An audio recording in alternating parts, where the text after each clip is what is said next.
Good morning friends. हम लोग क्या कर रहे थे कि हम लोग 66वीं बीपीएससी जो होने वाली है उसका जो प्री होगा वो 27 दिसंबर को होगा। तो हम लोग का टारगेट है कि उससे पहले जितने भी सब्जेक्ट हैं उनसे संबंधित उसका फुल अध्ययन टेस्ट के माध्यम से कर लिया जाए, यानी कि क्वेश्चन एंड आंसर और उसका एक्सप्लेनेशन इसी से हम लोग का क्लियर हो जाएगा।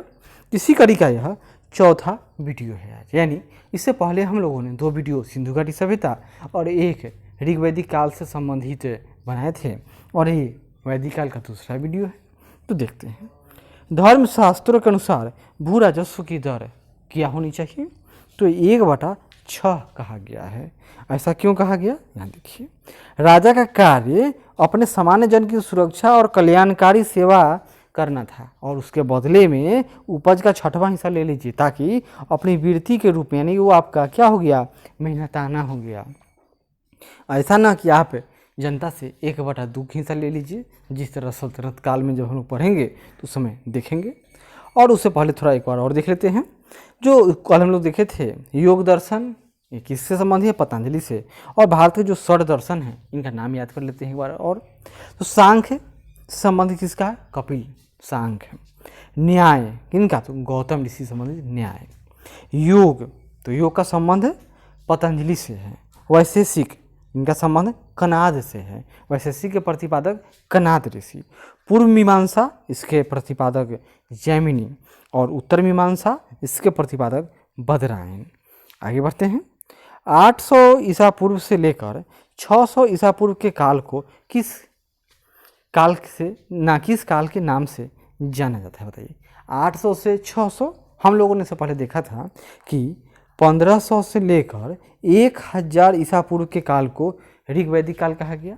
फिर 1000 से लेकर 600 के काल को उत्तर वैदिक काल। लेकिन यह उत्तर वैदिक काल के बीच में ही यह है 800 से 600 ईसा पूर्व के काल को, जिसको कहा गया सूत्र युग था। क्या कहा गया इसको? सूत्र युग। तो यहाँ देखिए, 800 से 600 ईसा पूर्व के समय को 800 से 600 ईसा पूर्व के समय को क्या कहा गया? ब्राह्मण युग। और 600 से 300 ईसा पूर्व के काल को सूत्र युग कहा गया है।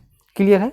800 से 600 ब्राह्मण युग और 600 से 300 ईसा पूर्व के काल को सूत्र युग कहा गया।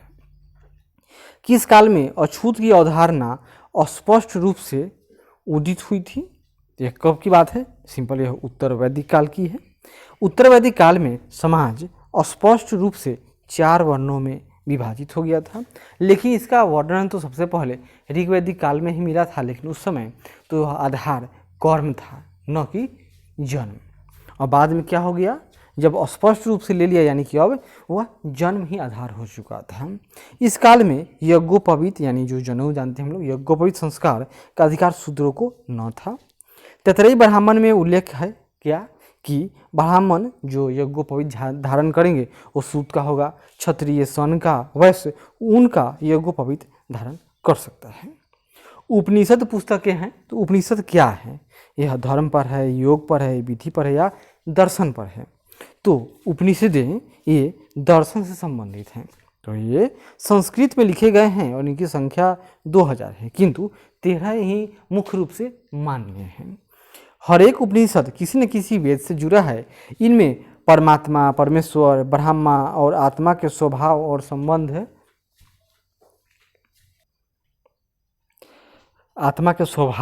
संबंध का बहुत ही दार्शनिक और ज्ञानपूर्वक वर्णन किया गया है। और सूची 1 और सूची 2 को मिलान करना है तो हमने इसको मिलान ही कर दिया है। जैसे देखिए, ऋग्वेद में क्या था? यह स्रोत एवं प्रार्थनाएं थी, यानी कि जो भगवान है यानी ब्रह्मा, इसको स्तुति करने के लिए इसमें श्लोक लिखे गए थे। यजुर्वेद, यह क्या है? तो यह कर्म कांड पर आधारित है, यानी कि जो ऋग्वेद में क्या होगा, हम लोग भगवान को स्तुति करेंगे, मन से करेंगे। लेकिन यजुर्वेद उसकी बात की रचना है, तो अब कर्म कांड यानी विधि विधान आ गया था। सामवेद, जो ऋग्वेद में लिखा गया है वही इसमें है, लेकिन इसमें वह पद में है, यानी उसको संगीत के रूप में संगीतबद्ध किया गया है। अथर्ववेद, तो यह ब्लैक मैजिक से संबंधित, यानी इसमें तंत्र मंत्र, वशीकरण और भी बहुत सारे उस समय के जो इलाज से संबंधित इन सब का ब्यौरा दिया गया है। आरंभिक वैदिक साहित्य में सर्वाधिक वर्णित नदी कौन है? आरंभिक वैदिक साहित्य में सर्वाधिक वर्णित नदी, जो सर्वाधिक वर्णित नदी है उसका नाम है सिंधु। मतलब साबित होता है कि वे लोग सिंधु नदी के ही आसपास रहते थे। और सबसे पवित्र नदी कौन है यह भी पूछता है तो सरस्वती। और गंगा का जिक्र तो गंगा का मात्र एक बार ही वर्णन किया गया है। यहाँ देखिए, सिंधु सबसे पवित्र नदी नहीं है, सबसे सिंधु को क्या कहा गया, सबसे वर्णित नदी। सरस्वती को सबसे पवित्र नदी माना गया और इसके लिए नदी तात्मा, नदी त्मा यानी नदियों की रानी, नदियों की माता शब्दों का प्रयोग हुआ है और गंगा का केवल एक बार प्रयोग किया गया है। उपनिषद काल में राजा अश्वपति शासक थे। तो राजा अश्वपति शासक कहाँ के थे, बोलिए, गेस कीजिए। तो इनका संबंध केकई से था। क्या नाम है, तो केकई के राजा थे, केकई के। यम और नचिकेता का संवाद किस उपनिषद से प्राप्त होता है, यम और नचिकेता का संवाद। बृहदारण्यक उपनिषद, छंदोग्य उपनिषद, कठोपनिषद या केन उपनिषद। तो यह आपको कठोपनिषद में वर्णन है, यम और नचिकेता का संवाद है। वैदिक नदी कुंभा का स्थान कहाँ होना चाहिए, कुंभा जिसका आधुनिक नाम काबुल नदी है। और यह कहाँ है, तो काबुल इसी के किनारे बसा हुआ शहर है, यानी यह अफगानिस्तान में है। और यह सिंधु नदी की सहायक है। अब सिंधु नदी में कैसे आएगी, तो यह हिंदुकुश पर्वत को उड़नई दर्रे से पार करती है। भारत के किस स्थल की खुदाई से लौह धातु के प्रचलन के प्राचीनतम प्रमाण मिले हैं। तक्षशिला, तक्षशिला तो जानते हैं हम लोग कि यहाँ पर चाणक्य पढ़े थे और उसके प्रिंसिपल भी थे। यहाँ से चंद्रगुप्त मौर्य भी यहीं के शिष्य थे। यानी तक्षशिला क्या हुआ, तो शिक्षा का केंद्र। हस्तिनापुर, तो यह तो महाभारत काल में हस्तिनापुर का बहुत वर्णन है। यह कहाँ से मिलेगा, तो अतरंजी खेरा, अतरंजी खेरा से लौह धातु का सबसे पहला प्रमाण मिला है। यह कहाँ है, तो उत्तर प्रदेश के जिला एटा के पास गंगा की सहायक नदी काली नदी के नाम है, काली के तट पर स्थित है। यानी गंगा की सहायक नदी कौन, काली, उसके तट पर स्थित है। और यह एक प्रागैतिहासिक स्थल है। और इस स्थल की खोज किसने किया, तो अलेक्जेंडर कनिंघम ने की थी। किसने, अलेक्जेंडर कनिंघम ने। और उन्होंने किस आधार पर इसका खोज किया, क्योंकि एक चीनी यात्री था, उसका नाम था युआन चुआंग, वो भारत आया था और उसने एक लिखा था, क्या नाम, पीलोसान नाम का एक स्थान के बारे में वर्णन किया था। वही कौन शहर है, वही जगह तो अतरंजी खेरा था। निम्न में से कौन प्रस्थान त्रयी में शामिल नहीं है। इसी तरह त्रयी पूछता है तो त्रयी में आपको अथर्ववेद शामिल न होगा, यानी बाकी ऋग्वेद, सामवेद और यजुर्वेद। उसी तरह प्रस्थान त्रयी में कौन शामिल नहीं है, इसमें आपको उपनिषद, ब्रह्मसूत्र, भागवत और भगवत गीता। तो कौन शामिल नहीं है, तो इसमें भागवत शामिल न है। यहाँ देखिए, सामूहिक रूप से प्रवृत्ति और निवृत्ति दोनों मार्गों का तत्कालिक विवेचन है। ये वेदांत के तीन प्रमुख स्तंभ माने जाते हैं। और उपनिषद को क्या कहा गया, श्रुति प्रस्थान, यानी कि उपनिषद सुन कर लिखा गया है, सुनने वाला। और भगवत गीता स्मृति प्रस्थान, यानी याद कीजिए इसको। और ब्रह्मसूत्र तो यह न्याय प्रस्थान, यानी इसमें न्याय बताएगा, उचित अनुचित के बारे में बोध कराया जाएगा। और इसी तरह से पूछता है कभी कभी कि कर्म का सिद्धांत या मीमांसा, तो यह क्या है, तो यह मीमांसा या पूर्व मीमांसा है। कौन, तो कर्म का सिद्धांत। और वेदांत, तो यह वेदांत को ही भी उत्तर मीमांसा भी कहते हैं। और पूर्व मीमांसा या मीमांसा से किनका संबंध है और वेदांत से किसका संबंध है, एक का संबंध बद्रायन से होगा और एक का समय किससे होगा, आप कमेंट कीजिएगा। वैदिक युगीन सभा बताइए क्या थी, गांव के व्यवसायिक लोगों की संस्था थी, ऐसा तो कोई था नहीं। यह क्या था, यह एक मंत्री परिषद थी।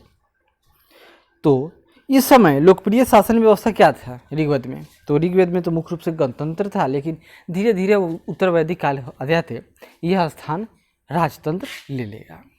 और लेकिन ऋग्वेद में भी राजा का ही शासन होता था और वह वंशानुगत भी होता था, लेकिन उसे जनता हटा सकती थी ऋग्वैदिक काल में। लेकिन उत्तर वैदिक काल में राजा निरंकुश होगा।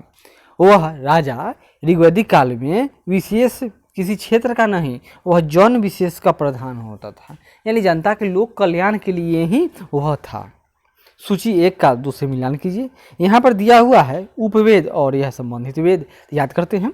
आयुर्वेद का संबंध ऋग्वेद से है, धनुर्वेद का संबंध यजुर्वेद से है, गंधर्ववेद सामवेद का उपवेद है और शिल्पवेद अथर्ववेद का उपवेद है। यहाँ देखिए जो जितने भी प्रत्येक वेद हैं उनके कुछ उपवेद हैं। जैसे अथर्ववेद यह ऋग्वेद का उपवेद है और जो अथर्ववेद है इसके कर्ता धन्वंतरी हैं और इसमें रसायन, खनिज विज्ञान, शल्य चिकित्सा, वनस्पति विज्ञान, विश्व चिकित्सा, आयुर्वेद आदि के बारे में विस्तृत वर्णन या विवरण दिया गया है। दूसरा है धनुर्वेद। इसके जो कर्ता हैं यानी इसके जो लिखने वाले हैं उनका नाम है विश्वामित्र और इसमें अस्त्र शस्त्र चलाना और उसके बारे में टैलेंटेड होना इसके बारे में सिखाया गया है। तो धनुर्वेद किसका उपवेद है? तो वह धनुर्वेद है इसका यजुर्वेद का उपवेद। गंधर्ववेद यह उपवेद है सामवेद का और इसके कर्ता हैं नारद मुनि को माना जाता है। इसमें गान विद्या के प्रमुख अंगों जैसे गायन, वादन, नृत्य आदि का वर्णन है। और शिल्पवेद यह अथर्ववेद का उपवेद है और यह इसमें स्थापत्य वेद इसे कहलाता है। यानी शिल्पवेद क्या कहलाएगा? तो यह स्थापत्य वेद कहलाता है। यानी इसमें वास्तुकला, शिल्पकला, हस्तकला आदि का विवरण मिलता है। ऋग्वेद के किन 6 मंडलों को वंश मंडल या गोत्र मंडल कहा गया है? मतलब एक ही ऋषि हैं और उनके जो पूर्वज या जो उनकी अगली जो पीढ़ी होगी उसी ने इसकी रचना किया था। उसका नाम, उन ऋषि का क्या नाम था? अंगिरस ऋषि। तो वह कौन सा है? तो वह मंडल है 2 से लेकर 7वां मंडल, इसी को गोत्र मंडल या वंश मंडल कहा जाता है। कौन सा वेद अंशतः गद्य में भी रचित है? जैसे ऋग्वेद हम लोग जानते हैं, सामवेद, यजुर्वेद, अथर्ववेद एक तरह गद्य और एक पद। पद मतलब क्या होगा? कविता, और गद्य यानी कहानी। तो ये कौन सा वेद है जो गद्य में भी रचित है, यानी कि सारे जो वेद होंगे वो पद में रचित होंगे? तो उसका नाम क्या होगा? तो है यजुर्वेद है। क्या नाम है उसका? यजुर्वेद। यजुर्वेद इसमें यज्ञ की असल पवित्रतम प्रक्रिया के लिए गद्य और पद मंत्र यानी दोनों है इसमें। यह ऋग्वेद के बाद दूसरा वेद माना जाता है। सभा और समिति प्रजापति की 2 पुत्रियां थी, इसका उल्लेख किस वेद में मिलता है? तो बताइए, पहले की बात कुछ और थी लेकिन अब सभा और समिति यानी राजा प्रमुख हो गया। यानी सभा और समिति जो प्रजापति क्या शोभित करा गया, राजा हो गया क्या? प्रजापति। ऋग्वैदिक काल में जो सबसे प्रमुख भगवान थे उनका नाम क्या था? इंद्र। लेकिन उत्तर वैदिक काल में इंद्र का स्थान कौन ले लेगा? तो यही प्रजापति ले लेंगे। और इसमें बताया जा रहा है कि सभा और समिति यानी पहले सभा और समिति का स्थान सर्वप्रमुख था, वह राजा को पदच्युत भी कर सकता था। लेकिन अब कहा जा रहा है कि सभा और समिति यह प्रजापति की 2 पुत्रियां थी। मतलब इसका उल्लेख है किस वेद में है? यानी सभा और समिति का पद घट रहा है। तो यह कहाँ लिखा गया है? तो यह ऋग्वेद में तो होगा नहीं, यह लेटर वेद में होगा। तो यह अथर्ववेद में यानी जो चौथा वेद है उसमें इसका इस तरह के शब्द का प्रयोग किया गया है। ऋग्वेद की प्राचीनतम संस्था कौन सी थी? जो ऋग्वेद में सबसे प्राचीनतम जो संस्था थी वो कौन? सभा, समिति, विदथ या परिषद। जो विदथ था यह सबसे प्राचीन सभा। यहाँ देखिए, विदथ इसे जनसभा भी कहते हैं। जनसभा मतलब क्या? जिस तरह से ग्राम सभा का गठन होता है, यानी कि जितने भी युवा हैं या वोट देने वाले लोग हैं वहाँ उसमें जा सकते हैं, अपनी बात रख सकते हैं। तो ऋग्वेद में इसका उल्लेख 22 बार मिलता है। इस काल में विदथ और सभा में स्त्रियां भी सभा में भाग लेती थीं। सभा, समिति, विदथ और परिषद वैदिक राजतंत्र में सहायक के रूप में काम करती थी। और आगे देखिए, ऋग्वेद तथा ब्राह्मण और ऐतरेय ब्राह्मण, जैसे यहाँ ऋग्वेद और ऐतरेय ब्राह्मण दोनों में राजा के निर्वाचन संबंधी सूक्त पाए गए हैं। यानी राजा का निर्वाचन होता था, यह भी लिखा हुआ है। कहाँ?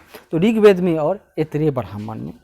सबसे प्राचीन ब्राह्मण ग्रंथ कौन है? तो शतपथ ब्राह्मण। और यह क्या है? तो यह शुल्क जो यजुर्वेद है उसके 2 भाग, कृष्ण यजुर्वेद और शुल्क यजुर्वेद। तो जो शुल्क यजुर्वेद है उसके दोनों शाखाओं में कौनो और माध्यनंदिनी ग्रंथ है और इसके रचयिता याज्ञवल्क्य को माना गया है। और यह 14 कांडों में विभक्त है, जिसमें 6 से 10 कांड तक को सांडिल्य कांड कहा जाता है। यानी पूछते कभी कि सांडिल्य कांड का संबंध किससे है, तो शतपथ ब्राह्मण से है। और इनका संबंध किस वेद से है, तो यजुर्वेद से है। कुछ क्वेश्चन पूछता है विवाह संबंध, जैसे अनुलोम विवाह मतलब क्या, किसमें होगा, अनुलोम यानी उच्च वर्ग का पुरुष होगा और निम्न वर्ग की नारी होगी। इसी तरह विलोम, इसमें निम्न वर्ग की नारी होगी और उच्च वर्ग का पुरुष होगा। आगे देखिए, जैसे शिक्षा, कल्पसूत्र, निरुक्त, छंद, तो इन सब का मतलब क्या होगा।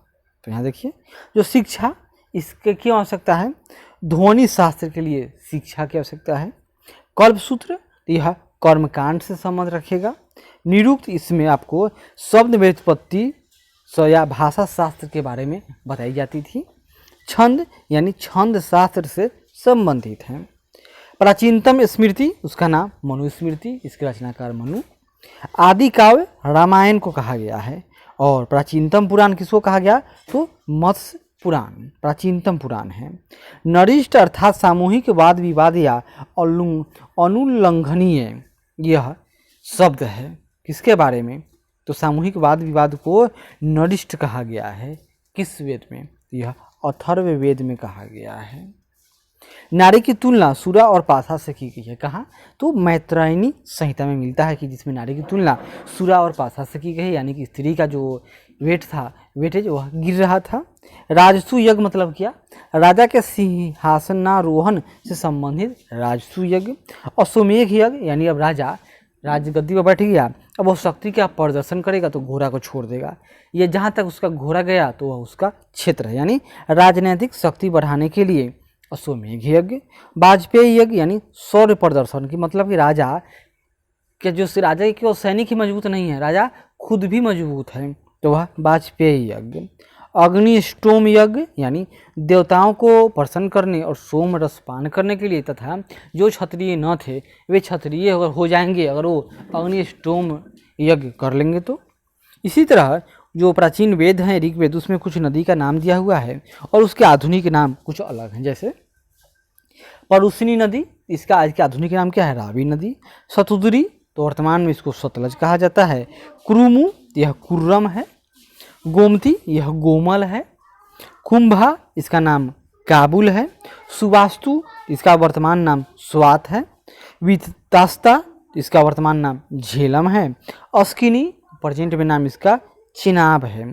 सदानीरा, आज इसको गंडक कहा जाता है। विपाशा, इसका नाम व्यास है, क्या नाम, व्यास। और विवाह के प्रकार, तो ब्रह्म विवाह मतलब समान जाति का विवाह होगा या ब्रह्म विवाह है। दैव विवाह मतलब क्या होगा कि पुरोहित या का, अगर कोई पुरोहित है जो पूजा पाठ कराया, उसको पारिश्रमिक के बदले में उसको कन्या के साथ उनका शादी कर दीजिए, तो वह दैव विवाह हो गया, यानी भगवान से शादी कर रहे हैं। आर्ष विवाह यानी कन्या मूल के रूप में कन्या है, उसका एक प्राइस फिक्स किया जाएगा, जिसमें एक जोड़ी गाय या बैल चुकाकर उससे शादी कर लिया जाएगा। प्रजापत्य विवाह यानी बिना दहेज का विवाह है, प्रजापत्य विवाह है। गंधर्व विवाह मतलब प्रेम विवाह है। आसुर विवाह है, आसुर मतलब कन्या को खरीद कर शादी, यानी लड़की को खरीद कर शादी कर लिए। राक्षस विवाह यानी कन्या का अपहरण करके उसका शादी या युद्ध में बंदी जो हार गया है जो देश जो राजा, उसकी बेटी से उसकी से जबरदस्ती शादी। पैशाच्य विवाह मतलब कन्या को गुमराह या बलात्कार करके उसके साथ किया गया शादी। 3 तरह के ऋण की चर्चा है, जैसे देव ऋण यानी भगवान के प्रति या अतिथि जो हैं उसके प्रति आपके क्या है, मतलब कि आपको भगवान की पूजा पाठ करना है तो आप उसके ऋण से मुक्ति पाओगे। दूसरा है पितृ ऋण, यानी आपको किसी ने जन्म दिया है उसका ऋण आप पर है, अतः आप भी किसी को जन्म देकर उस ऋण को चुका सकते हो। तीसरा है ऋषि ऋण, यानी जिसने आपको ज्ञान दिया, तो यह ऋण कैसे चुकेगा कि आप भी किसी को ज्ञान दो। ऋग्वैदिक काल से संबंधित कुछ मृद भांड संस्कृति, जैसे कि यानी उस समय के जो भांड बर्तन मिले थे उसका कलर क्या था, तो ऋग्वैदिक काल में जो मृत भांड मिले थे वह गेरु वर्णी मृत भांड संस्कृति कहलाता है।